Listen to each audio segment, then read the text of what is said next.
Jesus, que nesta noite o Senhor possa nos dar, Senhor, a graça, nos dar a sabedoria, o discernimento, para que possamos alcançar toda a tua palavra e tudo aquilo que o Senhor tem para nos instruir e para nos falar. Senhor, eu peço também que o Senhor nos perdoe pelos nossos pecados, porque sabemos que somos pecadores e pecamos, Pai. Pecamos por pensamentos, por atitudes, por sentimentos, por palavras, e te pedimos perdão, Senhor, porque nós queremos nos santificar diante do Senhor. Senhor, que o Senhor possa alcançar cada uma das famílias que estão aqui representadas, que o Senhor possa guardar, Senhor, a cada um deles, Pai, para que possamos, Pai, desfrutar do teu reino e da tua palavra. Pai eterno, eu peço também em nome de Jesus, que o Senhor, Pai eterno, que tem toda a autoridade e nos deu toda a autoridade nos céus e na terra, possa dar ordem, Deus, o mundo espiritual, para manietar, amordaçar, amarrar todos os demônios que tentam nos roubar, distorcer, tirar a nossa atenção sobre a tua palavra, sobre a tua direção. Eu peço em nome de Jesus que o Senhor guarde, Deus eterno, a nossa mente, o nosso coração e tudo que estiver debaixo do nosso nome, Senhor. Nesta noite, em nome de Jesus. Que o Senhor nos conduza, que o Senhor possa, Senhor Espírito Santo, trazer direção ao nosso coração, testificar ao nosso coração desta palavra e de tudo aquilo que o Senhor tem sobre a igreja, sobre a sua igreja nesta noite, em nome de Jesus. Amém. Amém. Amém? Amém, amém. Boa noite a todos. Boa noite. Então vamos. Bom, hoje eu quero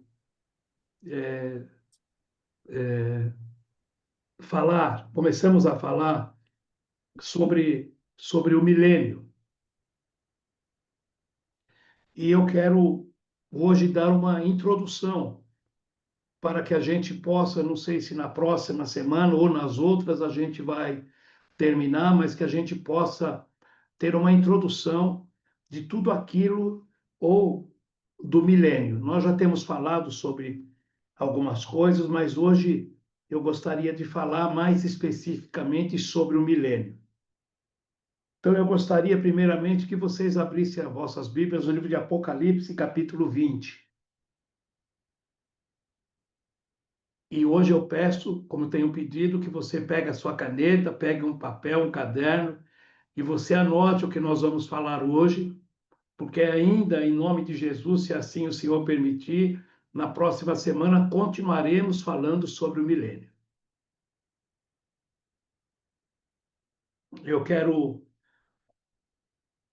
Eu vou fazer isso no final. Eu quero dar algumas referências bíblicas, tanto do Antigo Testamento, que falam sobre o milênio.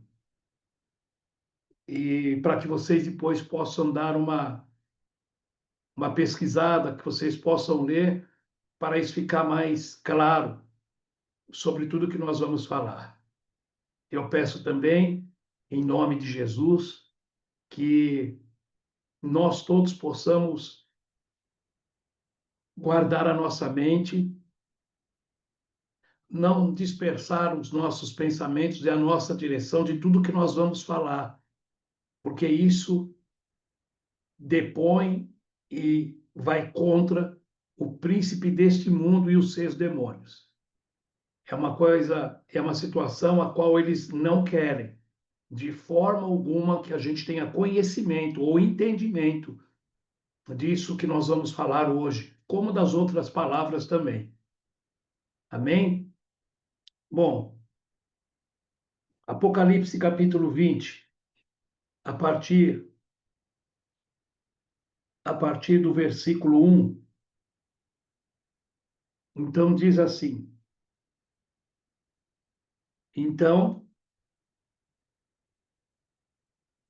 então eu vi um anjo descer do céu, trazendo na mão a chave do abismo e uma grande corrente.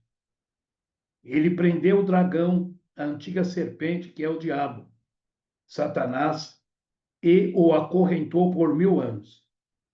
O anjo o lançou no abismo, o fechou e pôs um lacre, ou seja, guarda, na porta, de modo que ele não pudesse mais enganar as nações, até que terminassem os 1000 anos. Depois disso, é necessário que ele seja solto por um pouco tempo. Vi tronos e os que estavam sentados neles haviam recebido autoridade para julgar. Vi também as almas daqueles que haviam sido decapitados por testemunharem a respeito de Jesus e proclamarem a palavra de Deus. Eu vou repetir esse versículo. Vi também as almas daqueles que haviam sido decapitados por testemunharem a respeito de Jesus e por proclamarem a palavra de Deus. Não tinham adorado a besta, nem sua estátua, nem aceitado a sua marca na testa ou nas mãos. Eles ressuscitarão e reinarão com Cristo por 1000 anos. Esta é a primeira ressurreição. O restante dos mortos só voltou à vida depois que terminaram os 1000 anos. Felizes e santos são aqueles que participam da primeira ressurreição. A segunda morte não tem poder algum sobre eles, pois serão sacerdotes de Deus e de Cristo e reinarão com ele por 1000 anos. Quando terminarem os 1000 anos, Satanás será solto da prisão e sairá para enganar as nações, Gog e Magog, em todas as extremidades da terra. Ele as reunirá para a batalha, um exército poderoso, incontável como a areia da praia. Subirão pela vasta planície da terra e cercarão o acampamento do povo santo e a cidade amada. Mas o fogo desceu do céu e os consumiu. O diabo que os havia enganado foi lançado no lago de fogo, que arde com enxofre, aonde já estavam a besta e o falso profeta. Ali serão atormentados dia e noite para todo sempre. Amém? Senhor, em nome de Jesus, eu peço que diante desta palavra, que o Senhor possa guardar as nossas mentes, guardar tudo que está debaixo dos nossos nomes, guardar a cada um e a cada família que aqui está. Senhor, eu peço em nome de Jesus que seja desfeita toda a distorção, toda a confusão e que não haja poder de Satanás e dos seus demônios de roubar a sua palavra e o entendimento em nome de Jesus. Amém. E graças a Deus.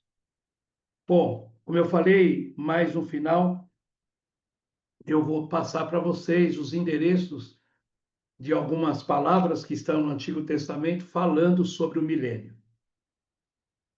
Eu também vou comentar com vocês, no final, a posição de alguns teólogos sobre o milênio. Então, tem os amilenistas, o amilenismo, tem o pós-milenismo e tem o pré-amilenismo. Mas no final, eu falo sobre isso com vocês, até porque eu quero que vocês tirem as suas conclusões ou que vocês possam entender aquilo que o Senhor, Espírito Santo, que a palavra está nos indicando. Bom, está próximo cada vez mais, como nós temos falado, de Jesus virá. Primeiramente, nós já falamos, ele vai parar nos ares, convocar a igreja, nós vamos ouvir a voz do seu arcanjo e haverá um comando, soará a última trombeta. Os mortos que morreram em Cristo ressuscitarão e nós que estamos vivos seremos transformados. Esses dois grupos encontraremos com Jesus nos ares. Aleluia. Depois, nós voltaremos com o Senhor. Depois, nós voltaremos com o Senhor. Depois de passado o período de 3 anos e meio, que é a grande tribulação. Aí Jesus virá com a igreja e os anjos também. Então, veja bem. Aí nós vamos voltar com Jesus, como igreja, e os anjos também. Os anjos serão visíveis. No milênio, os anjos serão visíveis, assim como os anjos que foram, assim como nós que fomos arrebatados. Depois, também teremos o nosso corpo glorificado. Não mais seremos sujeitos à morte e à enfermidade, nem a distância de tempo e espaço. Não vai ter mais essa dificuldade de tempo e espaço. Nós vamos ter os nossos corpos glorificados, assim como o de Jesus. Passaremos de um lado para o outro, de um lugar para o outro, de um tempo para o outro, de um espaço para o outro, sem precisar abrir porta.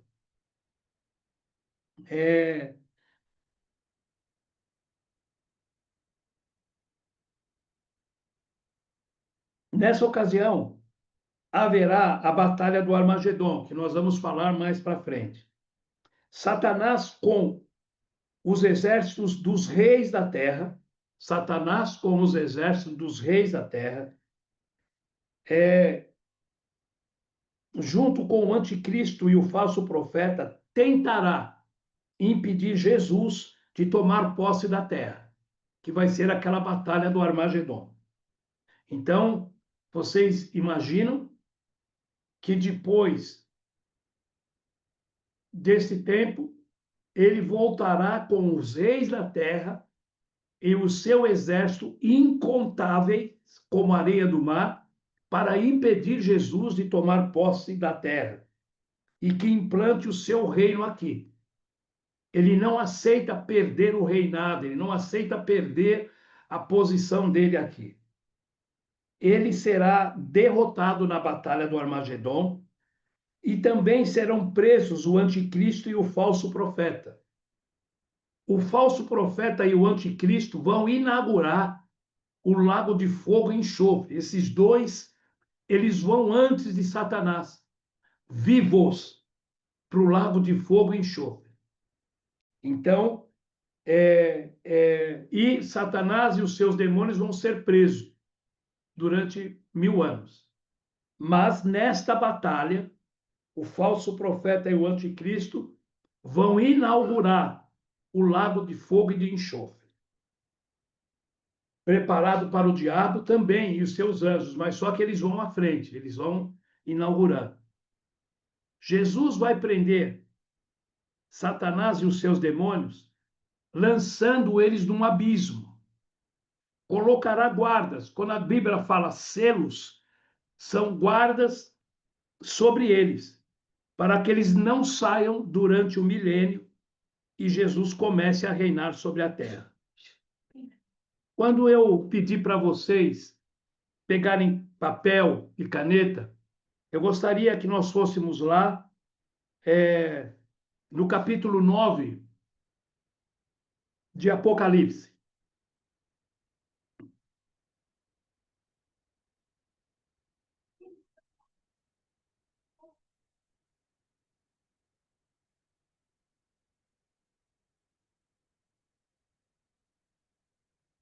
No capítulo 9, o Senhor diz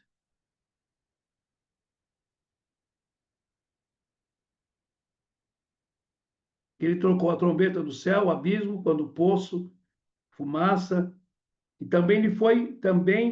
no versículo, também lhes foi ordenado que não as matassem, mas que atormentassem por 5 meses. Mas não é isso aqui que eu quero falar.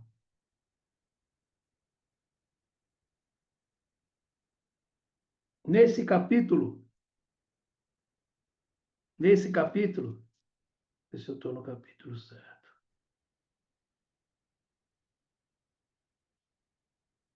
Jesus fala, a Bíblia fala da quinta trombeta e do terror que virá sobre a terra. Mas Jesus fala que ele comprou para si, nós falamos sobre isso, povos, raças, nações e línguas. Ele comprou para si. No período da grande tribulação, aí eu gostaria que vocês fossem lá para o livro de Zacarias. Hoje a gente vai ter que procurar bastante. Fosse lá para o livro de Zacarias.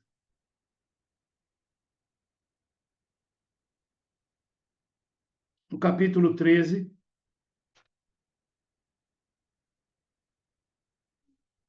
nos versículos 8 e 9. Diz assim, isso eu quero que vocês anotem e possam ler depois. 2/3 dos habitantes da terra serão feridos e morrerão, diz o Senhor. Mas restará 1/3 na terra. Farei essa terça parte passar pelo fogo e a purificarei. Então,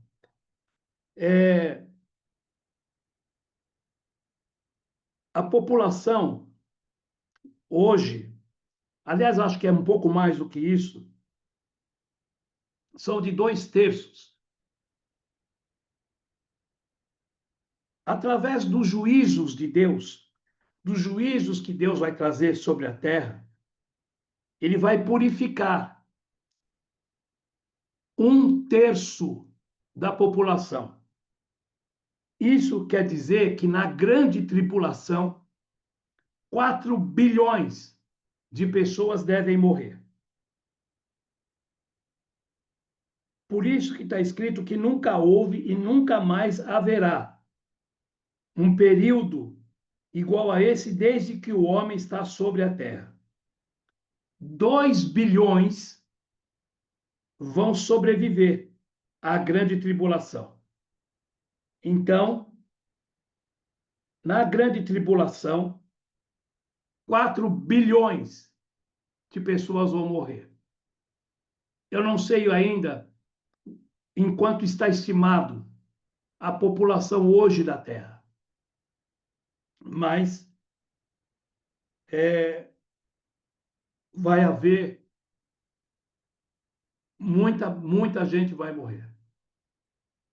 Tanto é que só 1/3, 2 bilhões, vão sobreviver à grande tribulação. Mas, na realidade, eu penso que nós não precisamos passar por isso. Nós não precisamos passar pela grande tribulação para sermos alcançados. Nós podemos e devemos nos esforçar para não estar nesse grupo. Nós devemos nos esforçar para sermos arrebatados como a igreja do Senhor, para não passar por isso aqui. Esses 2 bilhões, eles vão ser purificados. Por que purificados? Por tudo aquilo que vai acontecer na terra. Por todo o juízo que Deus vai trazer sobre a terra. Aí, no milênio, Jesus vai governar a terra. Ele vai purificar aqueles que ficarem, aqueles que passarem, aqueles que vencerem a tribulação, e daí ele vai governar a terra. Vai começar implantando o seu reino. E vocês imaginam aonde que vai ser a capital do mundo? Jesus vai reinar e será na capital do mundo. em Jerusalém. Nós já tivemos o privilégio de estar lá em Jerusalém. Mas eu confesso para vocês que nesse tempo que nós estivemos lá, nós não passamos muito tempo, foi acho que uma semana ou duas, eu não tenho muita certeza, não me lembro, e nós não conhecíamos praticamente nada, então a gente era guiado, tinha um guia. E nesse tempo, nós não tínhamos, eu pelo menos não tinha o entendimento ou a revelação de que nós estávamos na capital do mundo. Jesus vai reinar em Jerusalém, toda a terra. Jerusalém será a capital do mundo. Agora, vocês imaginam se hoje nós fôssemos fazer uma pesquisa, né, com os reis, com as pessoas, né, presidentes, com jornalistas, com pessoas importantes, influentes, líderes. E se nós pudéssemos perguntar qual seria a capital do milênio, o que vocês acham? Aonde seria a capital do milênio? Perguntando para essas pessoas.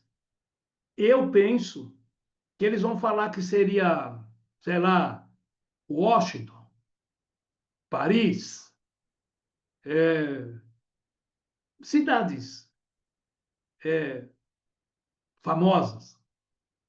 Se eles falassem, talvez alguns poucos, por último, iam falar em Jerusalém.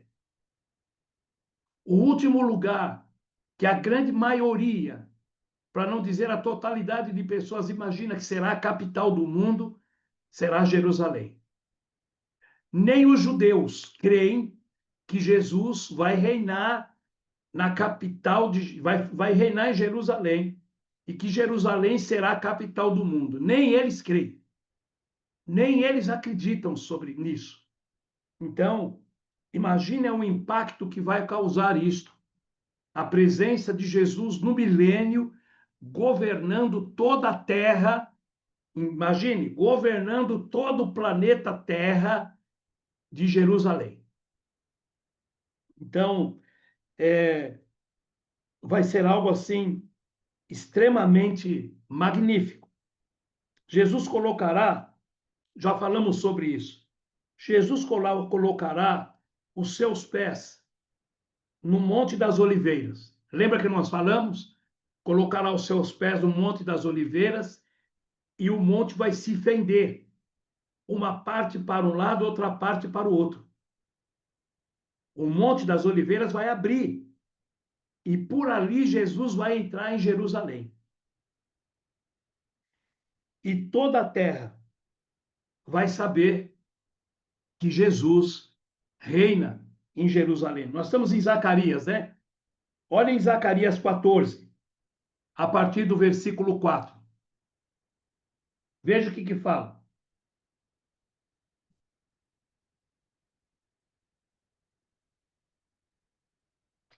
Naquele dia,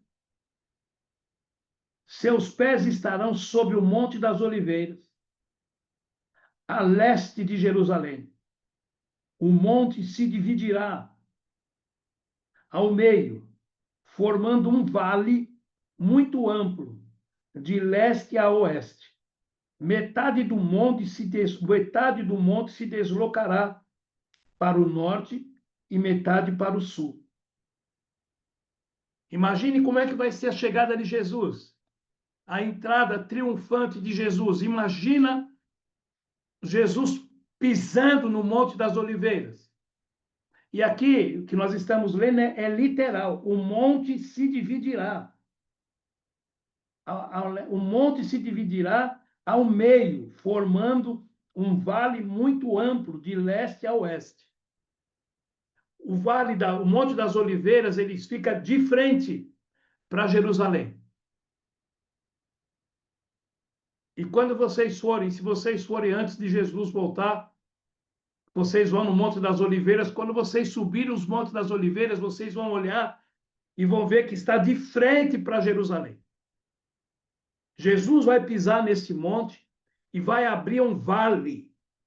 Imagine, Jesus vai entrar por este vale e vai sentar no seu trono lá em Jerusalém. Jesus vai fazer aqui na terra tudo diferente. Geograficamente, será tudo diferente. Não haverá mais tribulação, não haverá mais montes. Vão desaparecer as ilhas, irão desaparecer o mar, já não mais vão desaparecer as ilhas, os montes, o mar, tudo isso vai sumir. Já não mais existe. Lembra um dos juízos? Lembra de um dos juízos de Deus? Quando ele torna as águas dos grandes oceanos em sangue, vai morrer todo ser vivente que habitar nas águas vão morrer. Então, não vai existir mais ilha, não vai existir mais monte, não vai existir mais mar, oceano, não vai mais existir. A terra vai ser mudada geograficamente, a terra vai ser transformada. Jesus veio para restaurar toda a terra. Durante o milênio, Jesus vai restaurar toda a terra. E a partir daqui começa a restauração. Tem alguns estudiosos, eu li algumas coisas, mas eu entendi, mas eu quero passar para vocês que tem alguns estudiosos que eles falam que todos os oceanos, depois que Jesus começar a restaurar a terra, todos os oceanos devem migrar, devem entrar no núcleo da terra. Vocês entenderam? Todos os oceanos devem entrar no núcleo da terra. Esses oceanos, essa água, ela vai resfriar o núcleo da terra, que é muito cheio de fogo, é fogoso. Dizem que o núcleo da terra, o fogo que há no núcleo da terra chega a 4.000 graus, enquanto que o Sol alcança a temperatura de 6.000 graus. Por isso que os vulcões expelem aquelas rochas, aquele fogo incandescente, tudo isso vai parar quando Jesus restaurar a terra. Não teremos mais terremotos e não vamos mais ter vulcões, porque toda a água dos oceanos, imagina, elas vão para o núcleo de toda a terra e vão resfriar toda a terra e a terra ficará sólida. A terra vai ser... Como é que eu vou explicar isso? A terra vai ficar ou vai ser arredondada. Não vai ter mais subida, descida, não vai ter mais morro. Vai ser tudo plano. Quando a gente olha lá em Gênesis 1 e 2, diz que no princípio não haviam os oceanos. A terra vai voltar como no princípio. Os oceanos vieram com o dilúvio. Os cientistas dizem isso, que em torno da Terra existia um anel muito grande de água. Então, quando a gente olha, ou se vocês se lembram do planeta Saturno, Saturno tem um anel em volta dele. A Terra tinha um anel muito grande de água que deixava a Terra com clima, ou deixava a Terra como se fosse um ar refrigerado. Aquele anel de água refrigerava a Terra. Assim como existe, como eu falei, desse anel do planeta Saturno. Tinha um anel de água. Deus fez que aquele anel de água chovesse sobre a terra no dilúvio. E aquela água toda inclinou a terra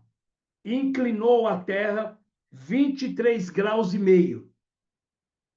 Congelou nos polos, inclinou e criou-se os grandes oceanos. Então, a Terra inclinou 23 graus e meio, nos polos a água ficou congelada e aquela água que ficou no meio se formou os oceanos.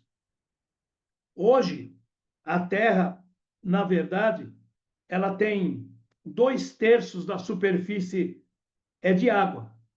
Então, se a Terra chamasse, por exemplo, planeta Água, não ficaria tão difícil, não seria tão estranho, porque 2/3 da superfície da Terra é de água e não de terra. Mas quando migrar para o interior da Terra, quando toda essa água migrar para o interior da Terra, ela volta a ser terra. Ela volta a ser terra e plana. Não vai ter mais oceanos, esses grandes mares. E toda a sua extensão. Mas será uma totalidade de terra em toda a sua extensão. Lógico, vai haver pequenos lagos, lagoas, coisas pequenas. A topografia da Terra será totalmente mudada. Toda a topografia da Terra vai ser mudada. A Bíblia mostra isso, acho que vocês já viram, porque ela fala que vão desaparecer. A Bíblia fala que vão desaparecer ilhas, montes e montanhas. Tudo isso quando Jesus vier restaurar a terra.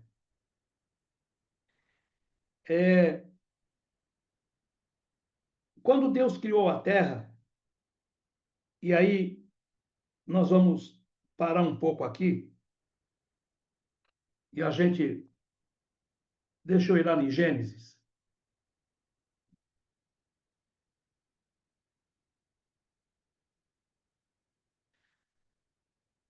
Quando Deus criou a terra, a Bíblia diz, no princípio, Deus criou os céus e a terra. No princípio, Deus criou os céus e a terra. Versículo 1. Esses estudiosos, eles dizem que de um versículo 1 para o versículo 2 há um grande espaço de tempo. A terra era sem forma e vazia.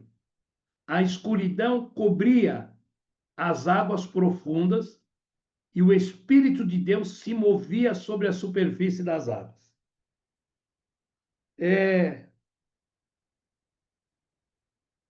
O que Deus já criou, que a gente tenha conhecimento? O que Deus criou que era mal feito ou que era imperfeito?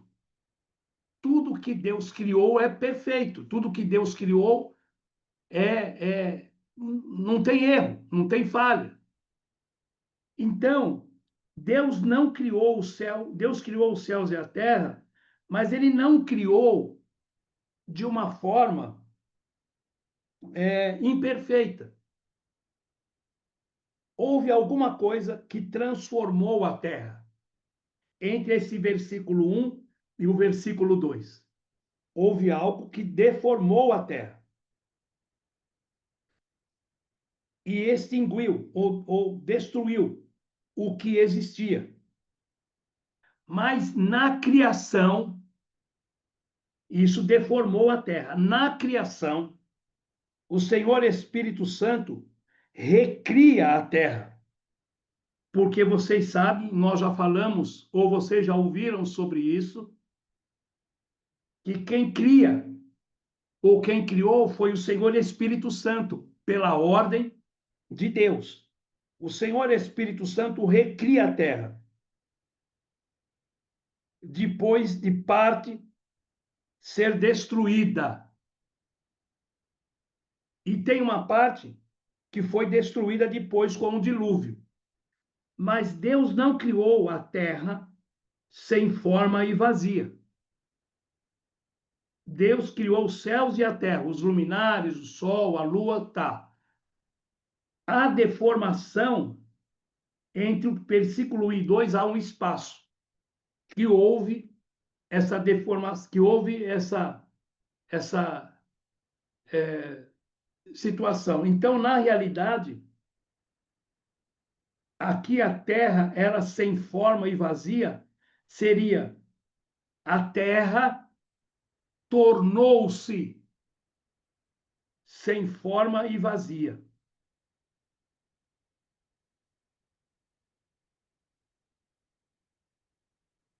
Porque Deus é perfeito, Deus não cria nada imperfeito, mal feito. Então aqui diz, quando Deus criou a terra e o céu, o sol e a lua e o sol, ele a criou perfeita. Nunca Deus fez nada mal feito. Por isso a terra tornou-se sem forma. Ela não era, inicialmente não era, mas por causa do pecado que entrou no universo. Quando nós falamos do pecado, e desculpa a maneira como eu vou falar, às vezes nós falamos do pecado de uma forma muito, digamos, simplista. Talvez a gente ainda não conheça profundamente o caos que causou o pecado na Terra. Deus criou novamente a Terra que estava sem forma e vazia. O Senhor Espírito Santo criou novamente a Terra. E Deus deu o governo da Terra para o homem.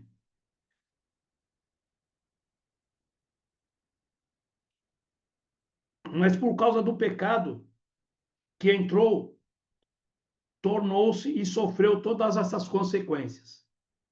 Então, para a gente ter noção de que o pecado ele não ficou só entre o homem e Satanás, o pecado ele afetou todo o universo.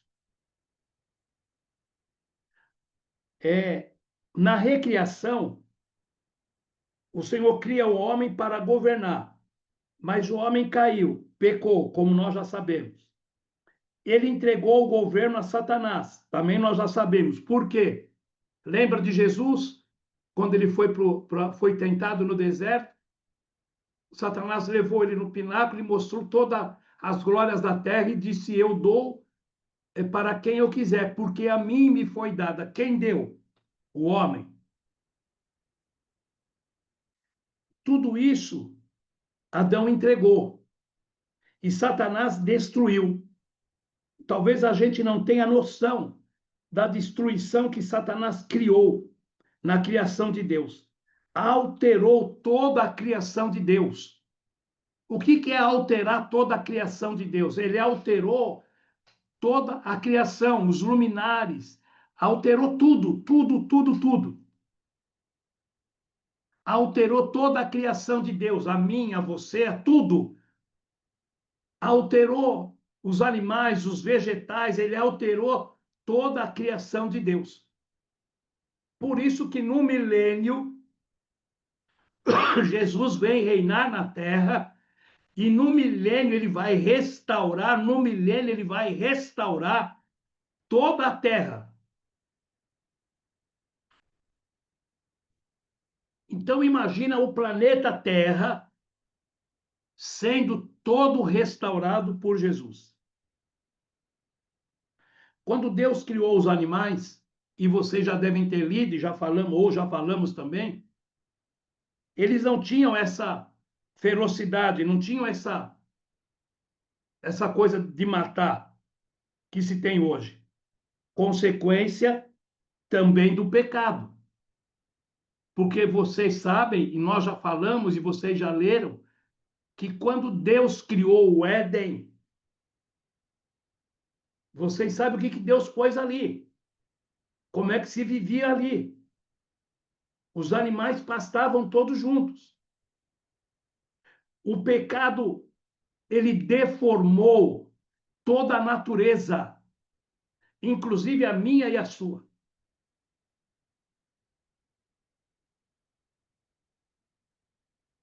É a consequência do pecado. O homem, a criação, afetou toda a criação de Deus em relação ao planeta Terra. Eu vou de novo lá em Gênesis 1. Gênesis 1.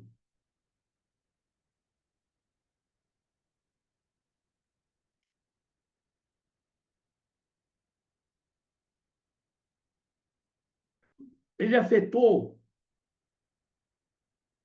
o homem, mas também toda a criação de Deus em relação ao planeta Terra. Todo o planeta Terra, por causa do pecado, foi afetado. Inclusive, tudo aquilo que Deus criou para o homem e para os animais. A gente, às vezes, tem dificuldade de falar sobre isso, mas nós comemos muito mal. Deus, quando criou o homem, ele fez uma dieta que o homem seria completamente saudável.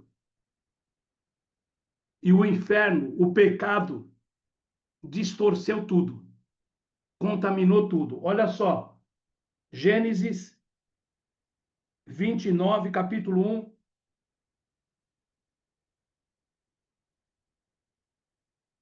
29. Então Deus disse: Vejam, eu lhes dou todas as plantas com sementes em toda a terra e todas as árvores frutíferas, para que lhes sirvam de alimento. E dou todas as plantas verdes como alimento a todos os seres vivos, os animais selvagens, as aves do céu e os animais que rastejam pelo chão. E assim aconteceu. Entenderam?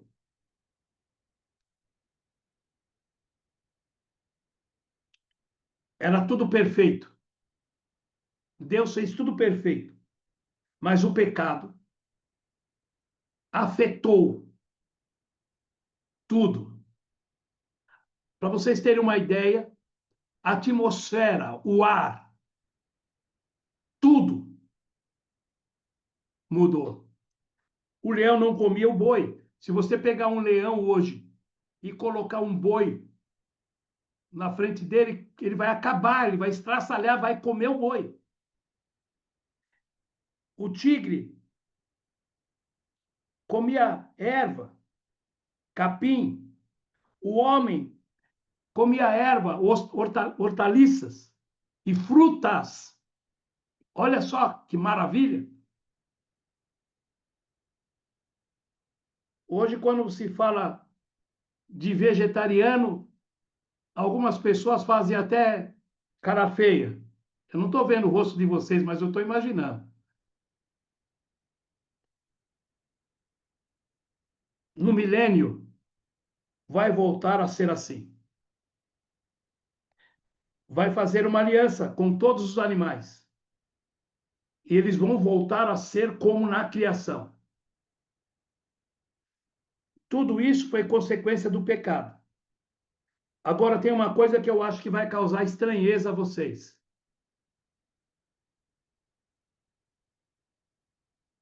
No milênio, não quer dizer que não haverá pecado. Haverá sim, da natureza caída. Mas não haverá o tentador, demônios, Satanás, para fazer o povo pecar. Vamos lá para Romanos.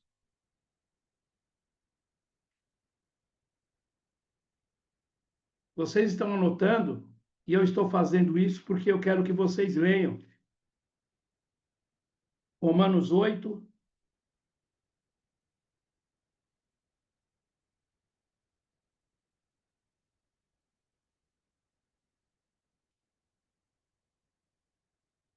Romanos 8, a partir do versículo 18.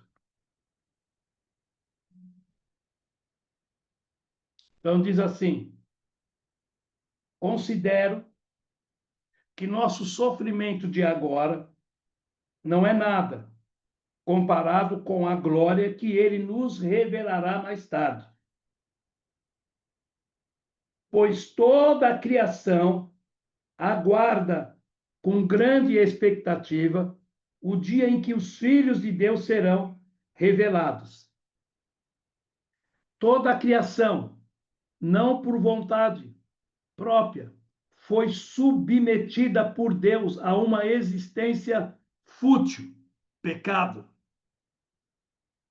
na esperança de que com os filhos de Deus a criação seja gloriosamente liberta da decadência que a escraviza. Pois sabemos que até agora toda a criação geme, como em dores de parto.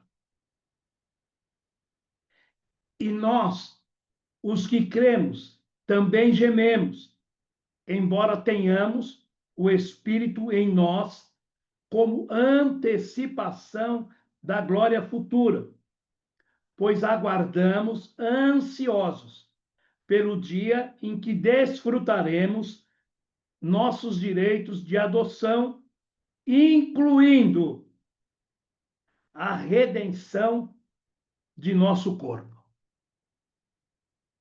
Então, tudo será transformado.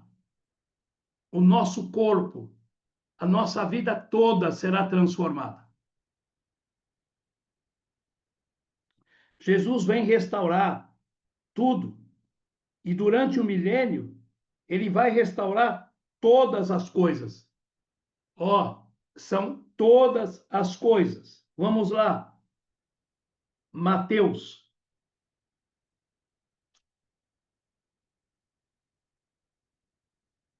XIX.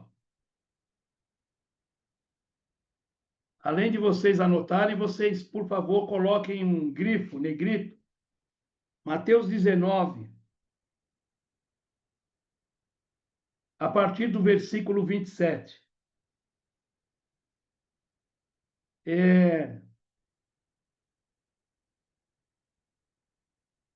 Nesse versículo, ou nessa situação, houve Jesus falando com os seus discípulos, que era mais fácil um camelo passar por um buraco de uma agulha do que um rico herdar o reino dos céus. E quando Jesus falou isso, Pedro disse: Senhor, deixamos tudo para segui-lo. Qual será a nossa recompensa? Olha só, Jesus respondeu: eu lhes garanto que quando o mundo for renovado, vou repetir, quando o mundo for renovado, ou seja, quando no milênio o mundo for restaurado e o Filho do Homem se assentar em trono glorioso, vocês que foram meus seguidores, também se sentarão em 12 tronos para julgar as 12 tribos de Israel. Isso aqui também, Jesus está falando de renovação, de restauração. E outra coisa que eu queria salientar, você sabe quem estava incluído nesta promessa aqui para os apóstolos? Judas. Judas estava entre os 12 quando Jesus fez esta promessa de restauração, em que eles se sentariam em 12 tronos para julgar as 12 tribos. Mas Judas vacilou. Matias tomou o lugar dele. Mas ele fazia parte desta promessa. A gente precisa prestar atenção na palavra, na profecia, ou na palavra profética que está sobre a minha e a tua vida. Senão nós perdemos, assim como Judas perdeu. Jesus está dizendo que se nós nos prepararmos, ele virá nos buscar e nós seremos parte do seu corpo. Seremos reis e sacerdotes. Estaremos no milênio com ele aqui na terra. É promessa do Senhor, a terra renovada. Nós não podemos perder. Judas estava incluído, mas falhou. Perdeu. Matias herdou. Vai lá para Atos, capítulo 3.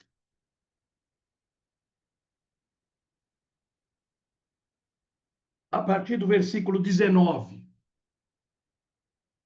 Se você não conseguiu achar, pode anotar. Então diz assim: agora, depois, Pedro fazendo esse discurso lá no templo. Agora, arrependam-se e voltem-se para Deus, para que seus pecados sejam apagados. Então, da presença do Senhor virão tempos. Então, na presença do Senhor virão tempos de renovação, e ele enviará novamente Jesus, o Cristo que lhe foi designado, pois ele deve permanecer no céu até o tempo da restauração final de todas as coisas, conforme Deus prometeu há muito tempo por meio dos seus santos profetas. Pedro falando da restauração, que Jesus permanecerá no céu até que ele venha para, no milênio, restaurar a terra. Quando Jesus fala no milênio, ele vai restaurar todas as coisas. Todas as coisas. Todas as coisas. Como no jardim, como era no jardim do Éden. Satanás tentou distorcer, tentou destruir, tentou acabar com tudo. Mas o Senhor não desiste dos seus propósitos. Vai restaurar a terra, porque na eternidade, presta atenção, na eternidade, a terra será habitada. Na eternidade, a terra será habitada. Não por nós. Nós não vamos estar aqui. Porque pertencemos ao corpo de Cristo. Mas haverá gente sobre a terra. Não mais gente que morre, que fica doente. Entrarão na imortalidade. Então, quando Jesus fala lá no livro de João, se eu não me engano, no capítulo 14, parece que a partir do versículo 2, me perdoe se eu errar o endereço, Jesus diz que a casa do meu pai tem muitas moradas. Eu vou na frente para vos preparar morada, porque aonde eu estiver, eu quero que vocês estejam comigo. Então, o que Jesus está dizendo? que ele foi para nos preparar morada. Por que ele foi para nos preparar morada? Porque nós iremos morar com ele. Aonde nós iremos morar com ele? Na Nova Jerusalém. Por isso que nós pertencemos ao corpo de Cristo. Por isso que nós, na eternidade, será habitada, mas não por nós, porque nós pertencemos ao corpo. Nós voltaremos com Jesus e os seus anjos para restaurar o milênio, para ajudar a restaurar a terra no milênio. O trono, o governo do Senhor vai ser em Jerusalém. A nova Jerusalém, a nova cidade de Jerusalém, a nova ficará em cima da cidade de Israel.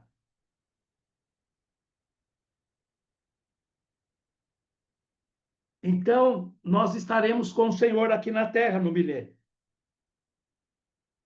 Por que eles vão habitar? Irão habitar na terra, porque a terra faz parte do reino de Deus.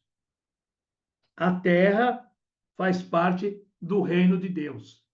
Quando Jesus morreu e ele ficou 3 dias no seio da terra, e o Senhor Espírito Santo deu vida a ele e ele ressuscitou.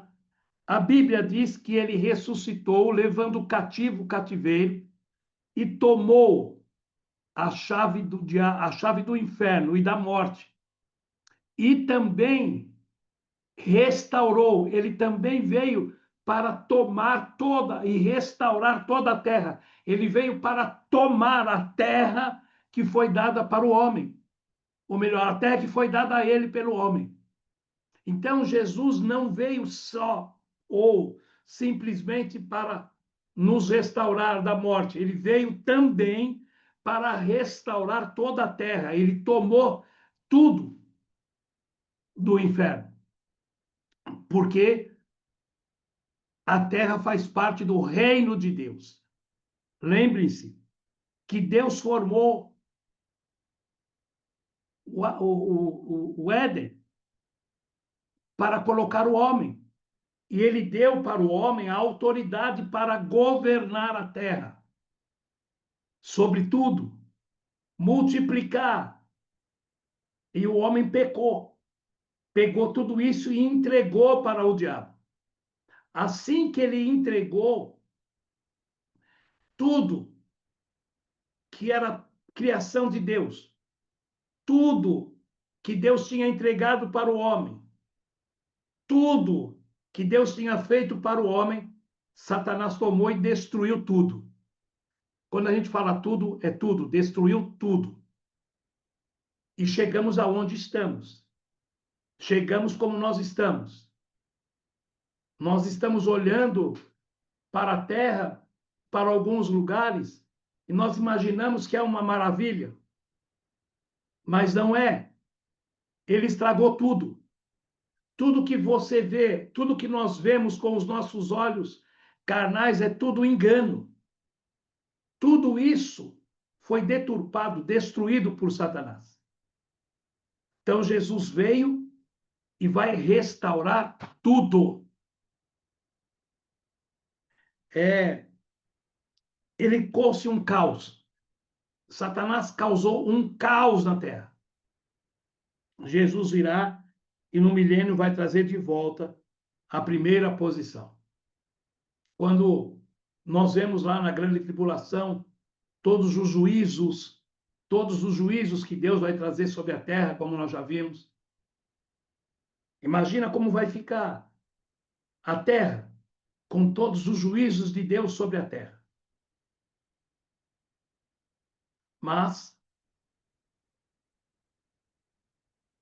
no final da tribulação, quando Jesus voltar, junto com a igreja e seus anjos, como já falamos, os anjos visíveis, o Senhor vai começar o milênio. E quando Jesus voltar, com a igreja e os seus anjos,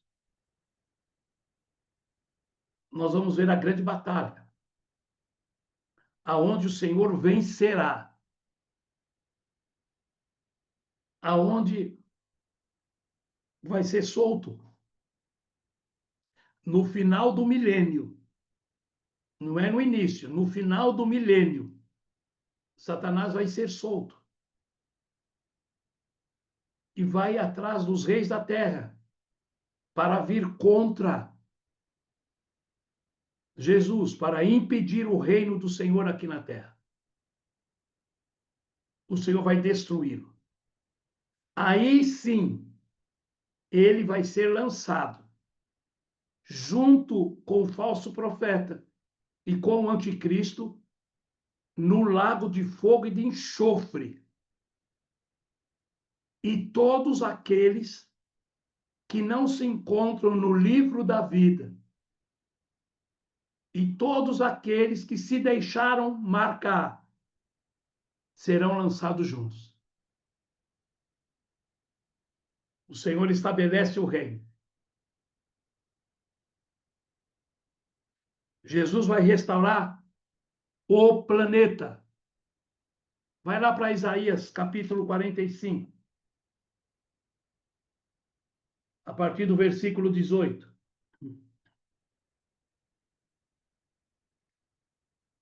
Olha só o que está escrito aqui.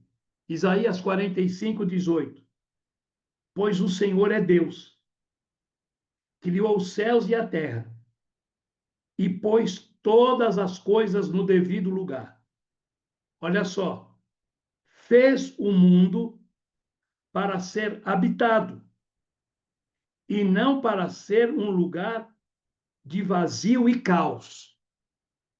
Ele diz: eu sou o Senhor, e não há outro. O que o Senhor está dizendo? Criou os céus e a terra e colocou todas as coisas no devido lugar, para o mundo ser habitado, e não para ser um lugar de vazio e caos, que é o que o mundo está hoje, cheio de caos, num vazio aonde ninguém tem paz, aonde só tem guerra, um querendo destruir o outro. Mas ele vai vir e vai restaurar tudo. Imagine, o Senhor vai restaurar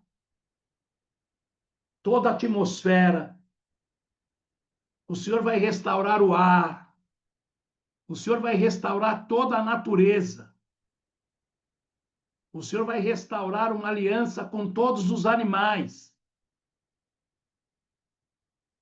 O tigre vai pastar junto com a ovelha. As crianças vão colocar a mão dentro daquelas tocas e não serão as serpentes, as cobras, não morderão. O boi vai pastar junto com o leão. As árvores, as hortaliças, as frutas, não haverá mais dor, não haverá mais morte, não haverá mais pranto, não haverá mais tristeza. Aí nós entramos na eternidade. Aqueles que passarem pela tribulação e estiverem na terra, a terra vai ser restaurada. Eles terão seus corpos glorificados também. Não vai haver mais morte. Eles vão habitar na terra, mas não vai haver mais morte, mais dor. Não vai haver mais churrascaria. Não vai haver mais campeonato de futebol, Copa do Mundo. Não vai haver mais nada dessas coisas. Vai haver simplesmente ou totalmente o reino do nosso Senhor Jesus Cristo. 1000 anos. 1000 anos. 1000 anos. Jesus vai restaurar a terra. Eu vou falar uma coisa para vocês agora, mas eu não vou poder falar mais sobre isso porque eu preciso ainda estudar mais um pouco.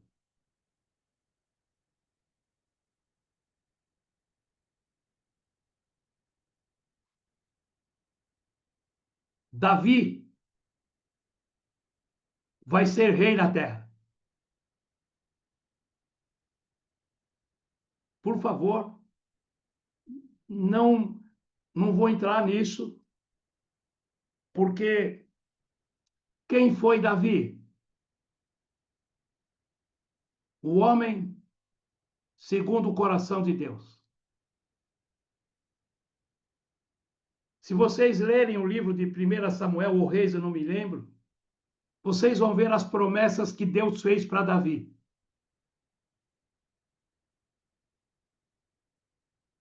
Deus fez promessas proféticas e profundas para Davi.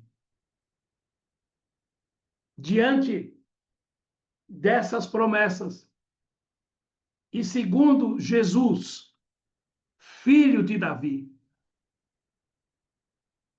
Davi foi rei sobre todo Israel e voltará a reinar. Mas isso a gente fala mais para frente, bem mais. Amém? Então, hoje nós tivemos só uma introdução daquilo que será o milênio. Nós vamos continuar, semana que vem nós vamos continuar falando sobre o milênio. Nós lemos todas essas passagens. Existem outras que falam sobre o milênio, que eu gostaria que vocês anotassem, até para que vocês possam depois ler. Então, no livro de Isaías, no capítulo 11, do versículo 10 ao 12. Continuando no Isaías, capítulo 25, no versículo 28. Isaías, capítulo 60, versículos de 19 a 22. Isaías 65, dos versículos 17 a 25. Oséias, capítulo 2, versículo 18. Oséias, capítulo 3, de 1 a 5. Aí vocês, diante disso que nós falamos e diante de tudo que nós ainda vamos falar sobre o milênio, quando vocês começarem a ler e de tudo que nós falamos, vocês vão entender a profecia. Tudo isso que está em Isaías, Isaías era um profeta. Tudo isso são palavras proféticas que muitas vezes a igreja não conhece. São palavras proféticas que estão no livro de Isaías e que o cumprimento está em Apocalipse. Palavras proféticas no livro de Isaías que estão em Mateus. Então, nós precisamos sempre ler a Bíblia. Nós temos que ler a Bíblia, meditar na Bíblia, entender o que é palavra profética e o que é profecia. E aí a gente vai conseguir ficar maravilhado. Vocês imaginam só? A igreja, imagine só a gente, nós, voltando com Jesus e os seus anjos aqui na terra. Imagine só a gente vendo, os anjos vão ser visíveis. Nós vamos ter corpos igual ao de Jesus. Não vai ter mais a diferença de tempo e espaço, de lugar. Vale a pena Não vale a pena a gente abrir mão? Não vale a pena a gente abrir mão da nossa vontade para que a vontade do Senhor permaneça sobre nós? Vocês viram aqueles que chegaram decapitados por causa do testemunho da palavra de Jesus? Viram como eles foram recebidos? Então, eu volto a dizer que tudo isso não é simplesmente para que a gente conheça, mas é para que a gente pratique a palavra e viva a palavra. Amém? Vocês querem falar? Fiquem à vontade. Um de cada vez. Fala, amor. Gil, quando você falou lá da parte do que o Senhor vai pisar no Monte das Oliveiras e vai abrir uma fenda, e por ali ele vai entrar para reinar em Jerusalém, né? É isso? Vai. Daí eu me lembrei que quando a gente estava lá, tem uma parte do muro que a porta está lacrada, está fechada com blocos de pedra, e ali que eles falam que por aquela porta que o Senhor vai ter que passar, que o Messias vai ter que passar por aquela porta, né? E tem na Exato. Bíblia também sobre isso, não tem? Tem. Eu não me penso que lembro na o endereço. semana que vem nós vamos falar e vamos ler esse versículo. Ah, legal. E daí também, arrumando as nossas coisas essa semana, eu achei um folheto lá de Israel, quando a gente visitou o mausoléu de Davi, o túmulo de Davi, lá no Monte Sião. Aham. E aqui ele fala a história de Davi, que de pastor ele se tornou rei, né? E eu achei muito legal, porque você falou de Davi hoje, né? E eu não sabia que você ia falar, e eu fui buscar o folheto para ver aqui. E nesse folheto ele fala sobre o Salmo 122. Fica aí. Depois as pessoas podem ler esse salmo que fala sobre sobre Jerusalém. Salmo de Davi que ele fez sobre Jerusalém. Eu achei bem interessante o Salmo 122. Tem a ver com a nossa aula de hoje, né? Exatamente. E achei tremendo. Depois a gente vai ver aqui, vai lembrar, né? Que a gente É foi verdade. Uhum. onde Davi está enterrado, e exatamente ele está enterrado embaixo, em cima, embaixo é a tumba dele, e em cima é onde Jesus fez a última ceia com os apóstolos. Amém. É isso aí. E que foi o lugar que eu mais me emocionei lá, que o Espírito Santo Deita aí. tomou conta assim de mim, e o guia até falou que aquele lugar é um lugar que as pessoas se emocionam muito ali, né? E foi um lugar assim que me tocou muito, tanto o lugar da última ceia quanto o túmulo de Davi, né? Amém. É isso aí, amor. E Davi vai voltar, já falei, né? Não vou começar a falar sobre isso. E Davi, quando Jesus estiver na terra, Davi vai reinar. E a gente vai falar mais para frente. Amém? Quem mais?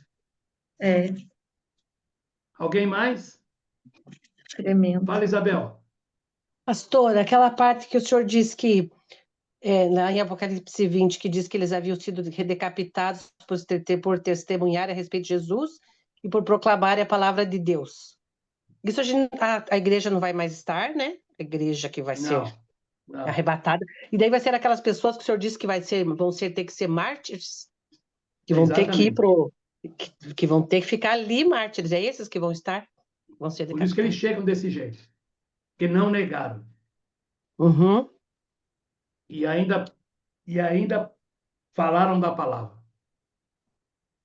E não tem nada a ver com aqueles 144 mil que são De judeus? jeito Não, nenhum. são Não, pessoas não, que não não. judeus. Não Não. judeus.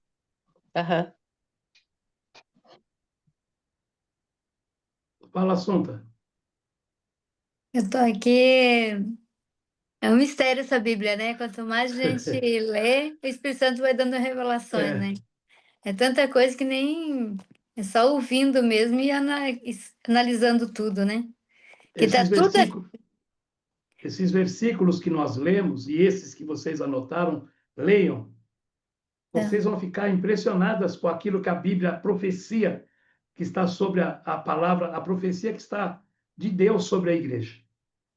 Tá tudo nas nossas mãos, só que como a gente Tudo. não tem muitas vezes entendimento do Espírito Santo, né? A gente passa batido, você lê, mas não entende, né? Muitas vezes. Mas agora vai dar para a gente conversar com o Senhor sobre isso. Verdade. Amém? Amém. Quem mais? Fábio? Boa noite, pessoal. Pastor, eu fiquei em dúvida de uma coisa aqui que eu achei um pouco confuso. Lá em Gênesis 1, que daí fala em 21, fala que Deus criou os grandes monstros do mar e as espécies, seres vivos, e encheu, daí depois ele no 22 abençoou os seres vivos do mar e disse aumentem muito em número e encham as águas dos mares. Eu fiquei em dúvida em relação assim, a essa criação, em relação àquela água que o senhor falou em volta da Terra, como se fosse Saturno. No caso dos peixes, não entendi. Saberia me dizer ou é mistério? Não, em volta da Terra, Saturno tem um anel. Sim, Em volta da Terra tinha um anel de água. isso eu entendi. Aham. E essa água toda refrigerava toda a Terra. Sim, Era como se fosse um ar-condicionado. sim. Aí depois que teve Aí houve o dilúvio. dilúvio. Aham. Houve o dilúvio. E toda essa água que estava em volta da Terra, em volta, né, veio para a Terra. E a gente, quando a gente olha para o dilúvio, talvez a gente não tenha a proporção do que foi isso no planeta. Tanto foi que a Terra inclinou 23 graus e meio por causa da água. Inclinou por quê? Foi tanta água que inclinou e nos polos congelou. Eu entendi, pastor. Eu não entendi com relação à criação dos peixes, que foi lá em Gênesis, e o dilúvio foi depois. Foi depois. Então, eu fiquei em dúvida em relação à criação e não sei se eu me fiz entender. Deus criou tudo. O que ele disse no dilúvio? Por que ele fez o dilúvio? O que ele disse? Que ia destruir Tudo. Uhum. Tudo. todo ser vivo da terra. Uhum. E ele destruiu tudo. Tudo. Tanto é que foi tão grande É. que ele fez uma aliança com o povo, com o mundo, né, conosco. Você imagina Deus olhando para a terra e se arrependendo de ter criado a humanidade. Triste. E por que ele se arrependeu de ter criado a humanidade? Por causa do pecado. Por causa do pecado. E Desobediência. naquele momento, o pecado era tanto que Deus se arrependeu e destruiu tudo que era ser vivo na terra. Lógico, separou aqueles lá que ele separou, mas o restante acabou tudo. Mas, ainda assim, o planeta ficou contaminado. Por que ficou contaminado? Porque depois disso, olha como a Terra foi se transformando, olha as coisas que foram acontecendo. porque a atmosfera estava contaminada. O peso do pecado estava sobre a atmosfera. O pecado estava na terra. Quem era o pecado? O diabo, Satanás. Ele estava na terra. E ele foi contaminando. Por que ele foi contaminando? Porque ao passo que a humanidade foi crescendo, a humanidade foi se distanciando da palavra, foi se distanciando dos mandamentos de Deus. Por que foi se distanciando? Porque tinha o demônio, tinha Satanás que fazia com que os homens pecassem e pecassem mais. Foram pecando mais. Foram pecando mais. O mundo foi tomando proporções. E eles foram pecando, pecando, pecando, pecando mais, até que chegará diante das narinas do Senhor o cheiro do pecado. Chegará diante das narinas do Senhor o cheiro da iniquidade. Imagina, vai chegar o cheiro da iniquidade. Isso quer dizer o quê? Que haverá pecados e mais pecados ainda. E esse cheiro vai subir diante do Senhor. Aí o Senhor vai arrebatar a igreja. Para depois ele poder aniquilar e fazer toda a restauração. Nós vamos ainda estudar sobre o novo céu e a nova terra. Aí vai ficar muito, a gente vai ficar muito mais a par de tudo isso. Porque a gente vê, pelos 2 primeiros versículos de Gênesis, a gente lê, mas a gente não consegue discernir que há um tempo entre a criação e há um tempo do versículo 1 e há um tempo para o versículo 2. Deus não faz nada imperfeito. Deus cria alguma coisa ruim? Deus cria alguma coisa imperfeita? Deus criaria a terra sem forma e vazia? Então ela tornou-se. E aí agora vai começar a restauração. Aí sim, aí a terra vai chegar num caos tão grande, mas tão grande, que daí vem a restauração através de Jesus. Talvez a gente ainda não consiga alcançar o que esse pecado, talvez a gente alcance uma unha, a gente não consegue alcançar o que esse pecado que está no mundo fez conosco. O que ele tem feito conosco. Vocês chegaram a ouvir, acho que semana passada ou retrasada, que um adolescente, junto com a sua namorada, matou o pai, a mãe e o irmão? Sim. Quem faz isso? Amigo. Imagine o que vai vir ainda.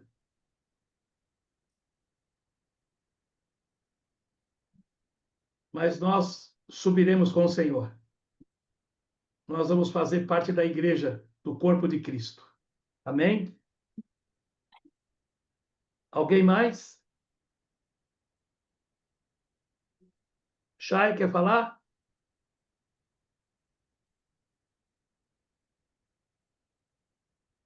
Carlos? Ninha? Oi, Eu quero pastor. falar. Então fala, Chay.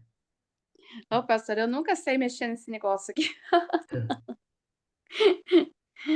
Pastor, eu achei muito interessante hoje todas as coisas que você nos explicou. Para mim, confesso que foi muito profundo. Eu quero ter um tempo de novo essa semana para me sentar, ouvir tudo novamente com clareza, porque tem coisas ali que você falou, pastor, a respeito de como nós todos fomos atingidos pelo pecado, né? E é verdade, pastor. Eu sinto como se nós tivéssemos uma dificuldade imensa, até mesmo de conseguir alcançar alguns mistérios do Senhor, da parte do Senhor, em função de tudo que foi modificado na natureza e em nós, né? Eu acredito que muitas coisas que nós temos, eu acredito que todo mundo tem, né, limitação e dificuldades, mas eu vejo assim em mim mesmo que muitas vezes tem muitas coisas que nós relutamos, né? Tem coisas que a gente consegue lidar com mais facilidade, mas tem coisas em nós, da nossa carne, da nossa natureza pecaminosa, que é muito difícil da gente lidar, né? Vou colocar, por exemplo, eu sou uma pessoa muito agitada, né? Eu sou totalmente assim enérgica, né? E muitas vezes eu vejo que isso é uma coisa muito boa, mas isso é uma coisa também que atrapalha. Por quê?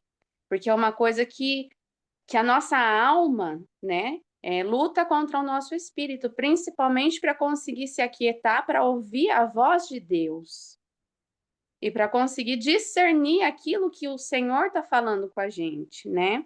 E eu vejo que isso é uma coisa muito difícil, porque por mais que a gente tente, por mais que a gente se esforce, é uma coisa que parece que vai além daquilo que a gente consegue, né, pastor? Então, eu sempre, quando eu vou lá, eu peço para o Senhor, Senhor, me ajuda, traz de volta em mim a personalidade a qual o Senhor me criou.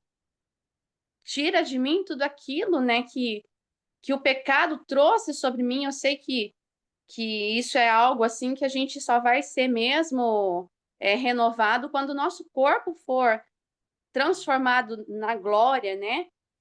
Quando o Senhor Jesus voltar e o nosso corpo for igual ao dele, glorificado. Eu sei que muitas coisas nós não vamos conseguir aqui, mas eu vejo que isso, pastor, é uma coisa muito, muito, muito que eu sinto em mim.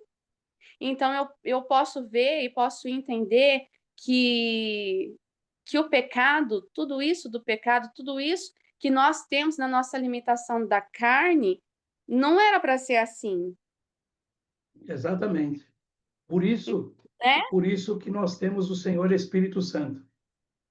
É por isso que Sim, ele está aqui. Por quê? Porque o pecado está aqui, o príncipe desse mundo continua. Mas o Espírito Santo testifica do pecado. Ele testifica da palavra. E quando ele testifica, o que o Senhor diz? Que a gente tem que abrir mão da nossa vontade. O que é a nossa vontade? Muitas vezes a gente quer fazer a nossa vontade com os nossos sentimentos, com os nossos pensamentos. Muitas vezes o Senhor traz, o diabo, ele cria inimizade entre o homem e o homem. O diabo cria inimizade entre o homem e a mulher. Quem cria isso é o diabo. Mas o que o Senhor diz? Perdoe. E o que diz a nossa vontade? De jeito nenhum. Você não quer sou palhaço? Sou capacho agora? Mas o Senhor fala ao contrário. O Senhor diz, se der um tapa na sua cara, vira o outro lado. Mas jamais vai me dar um tapa na cara, eu vou ficar quieto, eu vou voar no pescoço dele, eu vou acabar com ele. Não é essa a nossa vontade? Quem faz isso? sim. E quem que O testifica para a gente fazer ao contrário? Satanás. Mas o Espírito Santo fala para a gente não fazer. Ah, não, mas eu não aguento. Ah, o senhor vai me desculpar, eu sou humana.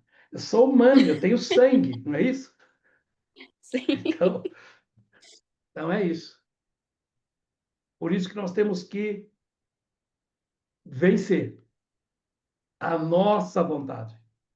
Talvez seja o mais difícil. Vencer o diabo, o Senhor já venceu, ele deu as palavras. Vencer o pecado, a gente já entende. Agora, vencer o nosso eu é É um desafio. aquele que quiser vir após mim, tome a sua cruz e me siga. Não é? Sim. Ah, eu já fiz tudo, Senhor, eu já. Então faz o seguinte, vende tudo que você tem e me siga. Mas a minha vontade, como que eu vou ficar sem nada? As pessoas que chegaram decapitadas porque deram testemunha do Senhor e da sua palavra. Será que não estamos na tribulação, mas será que hoje nós damos testemunhos do Senhor e da sua palavra sem estar acontecendo nada? Quando a gente pensa, hoje é dia 14 de julho de 2025, será que o mês passado, a semana passada, será que eu dei testemunho do Senhor e da sua palavra?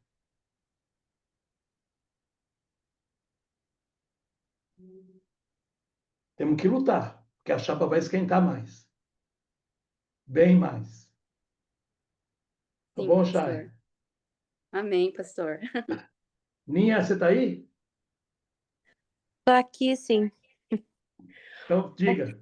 Pastor, eu acredito que deva ter quase 8 milhões, né, Hum.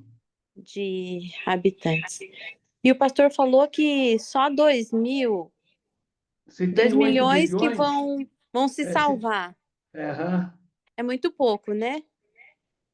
Eu achei muito pouco.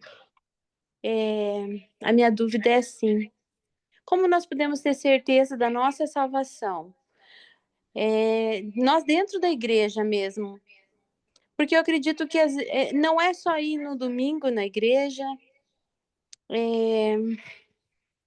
Eu posso ser uma pessoa que, eu não tenha pecado, que eu não. Mas eu queria ter assim 100% da salvação. Como que nós vamos ter 100% de certeza da nossa salvação? O Senhor diz que todos nós pecamos. Todos. Todos, todos. Não tem ninguém que não pecou. Todos pecamos. Então, se todos pecamos, e o Senhor diz que todos pecamos, esse não é um fator que vai nos tirar da salvação. Se a gente todos pecamos, se nós todos pecamos e somos pecadores, o que o Senhor diz? Que nós devemos se arrepender de todo o coração. O que o Senhor pede? Para a gente ser santo? Sim, para a gente se separar. Mas como? Obedecendo os seus mandamentos, andando na sua palavra. Ele não pede para você não pecar, porque que nós já somos pecadores. Esta não como é que eu vou te dizer?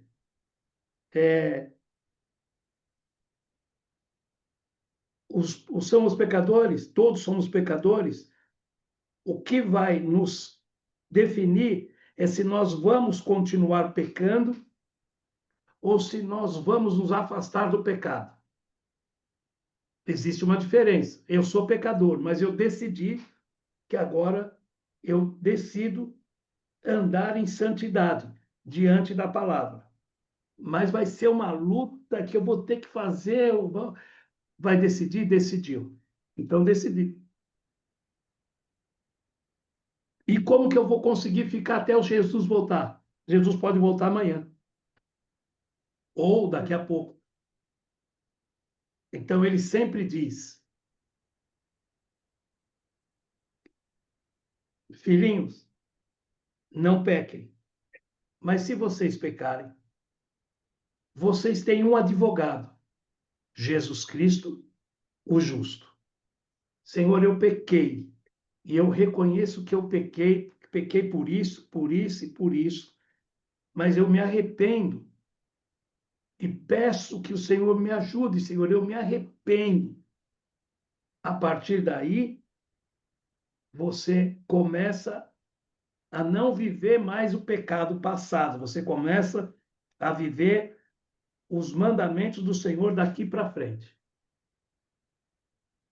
Por exemplo, às vezes as pessoas não gostam muito que a gente fale sobre isso. Quem pecou mais, Saul ou Davi? Davi, Por quê? que adulterou, né? O que mais? Matou, Ele matou. adulterou, ele matou, ele maquinou. O Senhor chamou e deu a chance dele se arrepender. Ele insistiu. Ele chamou Urias 2 vezes. Ele escreveu uma carta e deu para Urias levar a morte para lá. Quando ele foi confrontado, o que ele disse? Senhor, eu pequei, somente contra ti eu pequei, e eu sou digno de morte. O Senhor disse para ele: você não vai morrer. Então, a primeira coisa que o Senhor viu foi o arrependimento de Davi. Agora, eu sei, e vocês também sabem, que todo pecado tem consequência. Mas a consequência é do pecado. A consequência não é porque o Senhor não me perdoou. Se você tem a consequência, é porque você errou. Mas, por outro lado, você se arrependeu e o Senhor te perdoou. Você segue, tem consequência, mas você segue. Não mais pecando. Por que você não vai mais pecar? Porque você entendeu que o pecado diante do Senhor destrói toda uma natureza, inclusive a minha. Então eu decido não pecar mais. Eu decido andar diante da sua palavra. Por exemplo,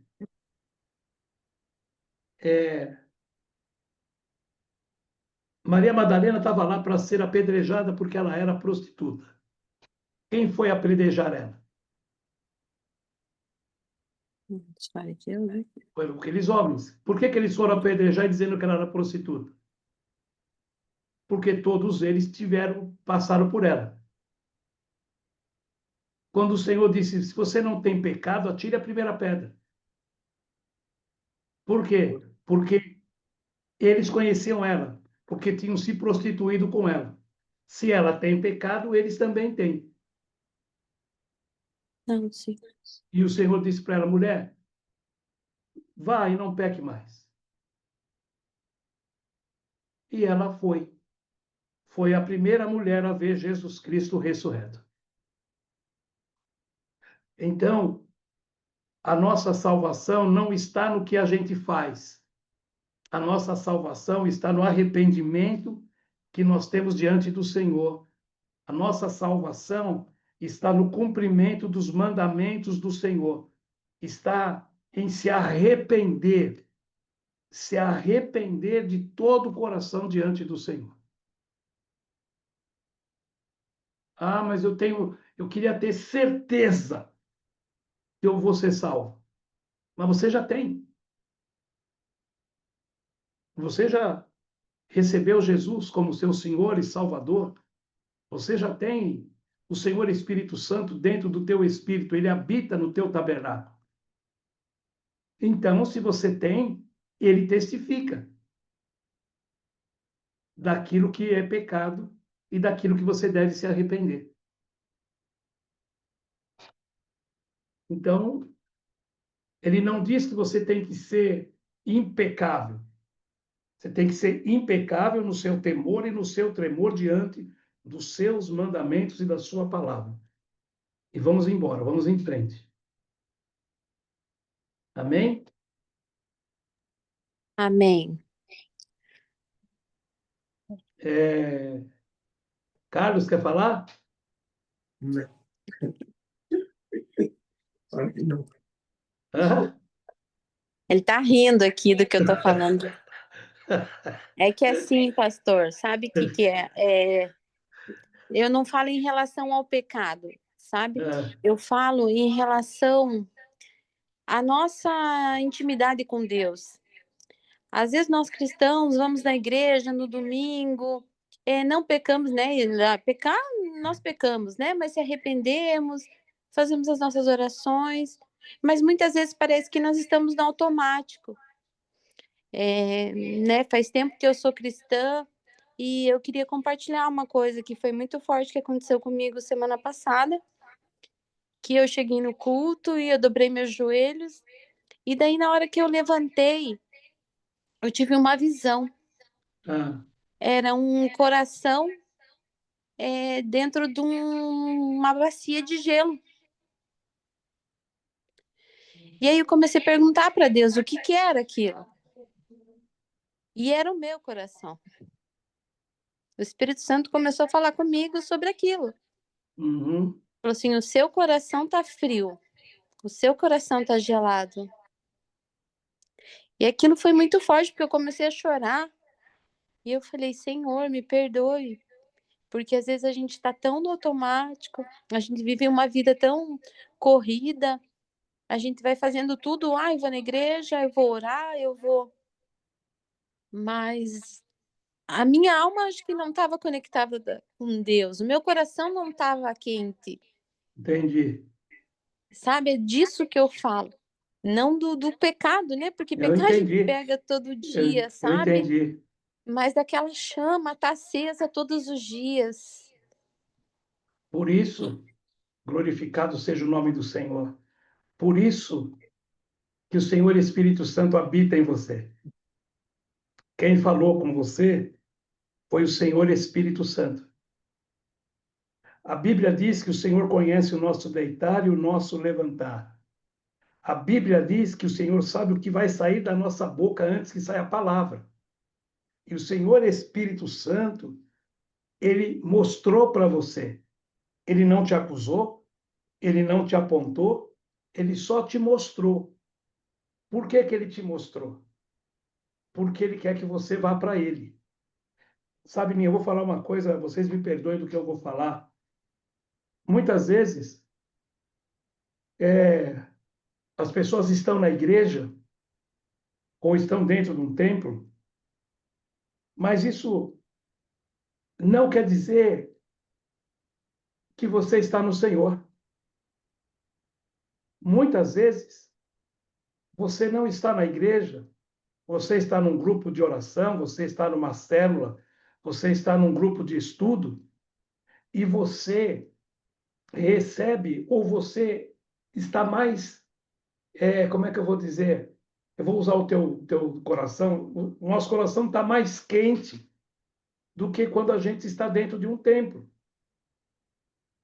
Não estou dizendo que não é para ir na igreja, mas muitas vezes nós achamos que o fato da gente estar na igreja toda semana representa que o nosso coração está no Senhor. E a gente não percebe que nós estamos no automático. A gente não percebe que nós estamos indo para o Senhor ou entrando na igreja e não tendo comunhão de coração com o Senhor. E isso, muitas vezes, são coisas que estão na nossa alma. A nossa alma, já disse para vocês, a nossa alma tem vida própria. E a nossa alma carrega coisas. Dentro da nossa alma, ela carrega coisas que nós nem sabemos. Ela carrega as coisas que nos traz tristeza, traz frieza, traz medo, traz insegurança, traz ansiedade. Todas essas coisas nos tiram da presença do Senhor, que estão na nossa alma. E muitas vezes são essas coisas. Lembra que eu falei para vocês que são os embaraços que muitas vezes nos tiram da presença do Senhor? O que são embaraços? sentimentos, ressentimentos, mágoas, coisas que a gente fala que perdoou, que esqueceu, mas não está muito certo. Isso tudo é embaraço. Mas o Senhor Espírito Santo sonda todas essas coisas. E eu tenho certeza, Aninha, eu tenho certeza que o Senhor Espírito Santo, ele veio para te mostrar aquilo que ele quer de você. Ele veio te mostrar que ele quer tirar o teu coração dessa bacia de gelo e colocar o seu coração em volta do fogo do Senhor Espírito Santo. Amém. E você vai conseguir. Porque se você perguntar e perguntar, o Senhor Espírito Santo vai te falar. Não quer dizer que você está fora do reino. Não quer dizer que você foi desclassificada. Ele só está dizendo que esse não é o coração que você tem. Sim. O seu coração não é esse. Tem algumas coisas que estão trazendo ou estão levando o seu coração para essa frieza. E ele vai te mostrar. Amém, minha amiga? Amém. Obrigado, pastor. Amém. Mais alguém?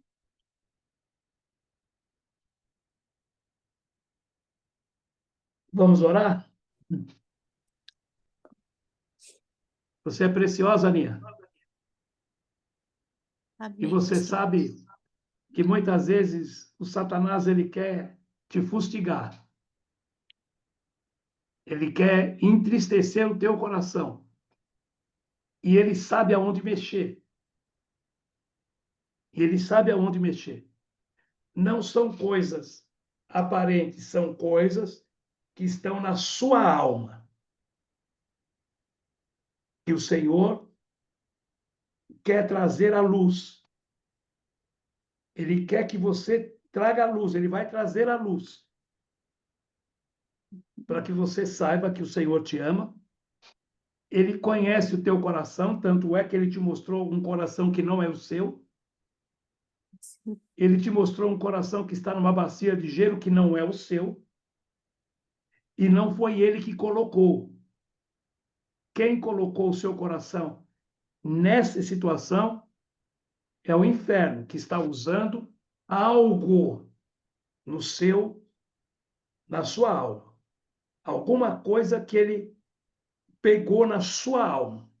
O Espírito Santo vai te mostrar. Bom. E você vai ver a forma como o Senhor vai te mostrar.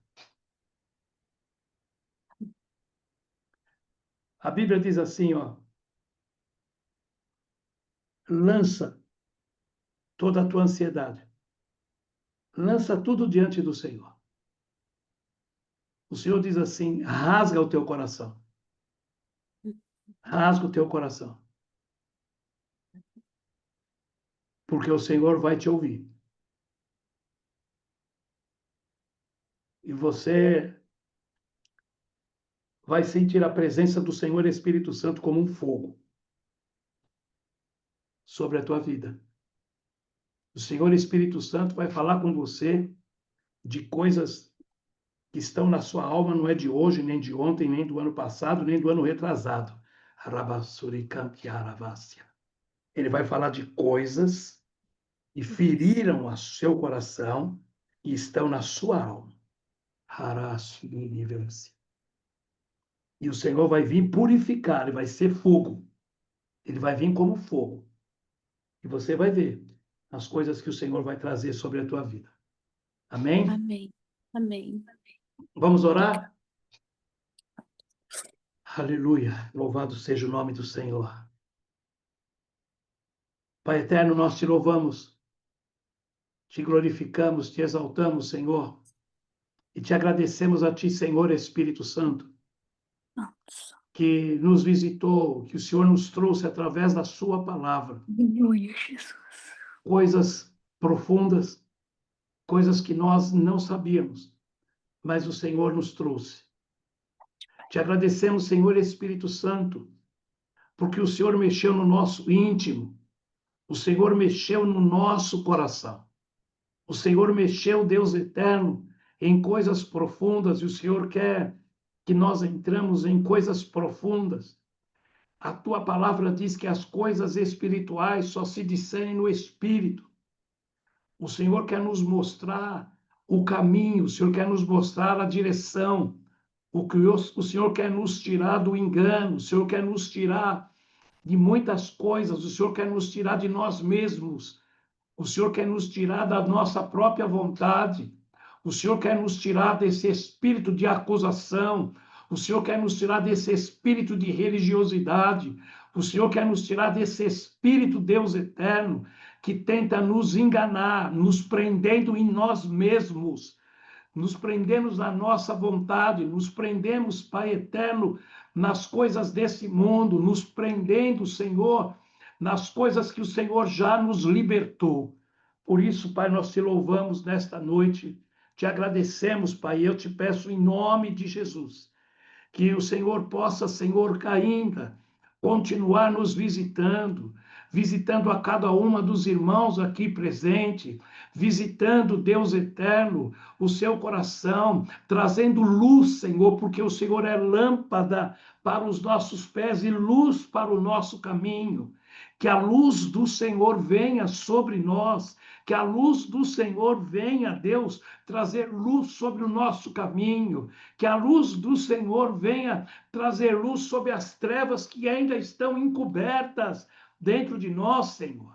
Nós te pedimos em nome de Jesus, Pai eterno, que o Senhor possa nos guardar, que o Senhor possa nos dar uma noite tranquila de sono, que a tua palavra, Senhor, possa falar conosco, que o Senhor possa nos dar sonhos proféticos, que o Senhor possa nos dar palavras proféticas, que o Senhor Espírito Santo possa falar de uma forma clara. Em nome de Jesus, repreendemos todo ataque, repreendemos toda distorção, repreendemos em nome de Jesus todo roubo, repreendemos, Pai eterno, toda batalha espiritual diante da tua palavra e da tua revelação, Senhor. Em nome de Jesus, guarda, Senhor, os teus filhos, guarda as suas casas, guarda os seus casamentos, guarda os seus filhos, Pai, guarda-os de toda a retaliação, de toda a perseguição, em nome de Jesus. Amém